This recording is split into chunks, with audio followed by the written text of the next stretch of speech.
5 तारखेला मुंबईत शपथ घेणाऱ्या कॅबिनेट मंत्र्यांसाठी नागपुरात सुसज्ज असे एखाद्या 5 स्टार हॉटेलप्रमाणे बंगले सज्ज करण्यात आलेले आहे। 5 तारखेला जे मंत्री शपथ घेणार आहेत त्यांच्यासाठी आपण कशा प्रकारे हे बंगले सज्ज करण्यात आलेले आहे हे बंगले आपण बघूया। हे बघा, हे मीटिंग एरिया आहे मंत्र्यांसाठी। आपण हे दृश्य या ठिकाणी बघू शकतो। अगदी एखाद्या 5 स्टार हॉटेलप्रमाणे बनवलेले आहे। मंत्र्यांचं कॅबिनेट मंत्र्यांचं कार्यालय आपण बघू शकतो। हे छोटंसं एक कार्यालय या बंगल्यामध्ये दिलेला आहे। रवी भवन परिसरात अशा प्रकारचे 21 बंगले जे शपथ घेणार आहे 5 तारखेला नवीन सरकारमध्ये त्यांच्यासाठी हे बंगले तयार करण्यात आलेले आहे। त्याचं किचन आपण दाखवतोय। हे बघा, हे किचन या ठिकाणी आहे। डायनिंग एरिया आहे। अशा प्रकारे किमान 6 लोक एका वेळेस डायनिंग टेबलवर बसू शकेल अशी व्यवस्था। एक छोटंसं किचनसुद्धा या ठिकाणी तयार करण्यात आलेलं आहे।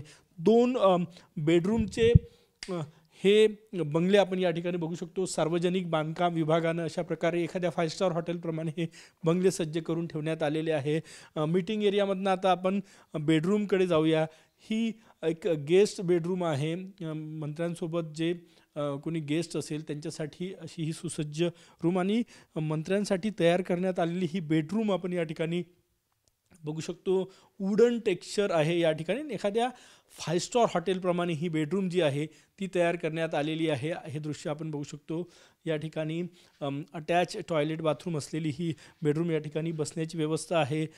एक सेंटर टेबल लावण्यात आलेला आहे आणि हे दृश्य आपण बघू शकतो। अशाच प्रकारचे जे 5 तारखेला मंत्री शपथ घेणार आहे त्यांच्यासाठी रवी भवन परिसरात हिवाळी अधिवेशनासाठी हे सगळे मंत्री या ठिकाणी नागपुरातील रवी भवन परिसरात वास्तव्याला असणार आहेत। त्यांच्यासाठी अशा प्रकारे सुसज्ज असे बंगले तयार करण्यात आलेले आहेत। सार्वजनिक बांधकाम विभागानं डे नाईट काम करत हे बंगले तयार केलेले आहे आणि हे बंगले एखाद्या 5 स्टार हॉटेलप्रमाणे सजवण्यात आलेले आहे। कॅमेरामॅन साईसह गजानन उमाटे, TV9 मराठी, नागपूर।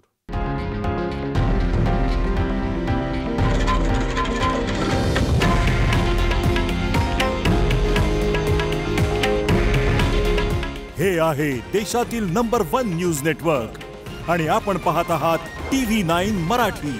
काळजी तुमची, हित महाराष्ट्राचं।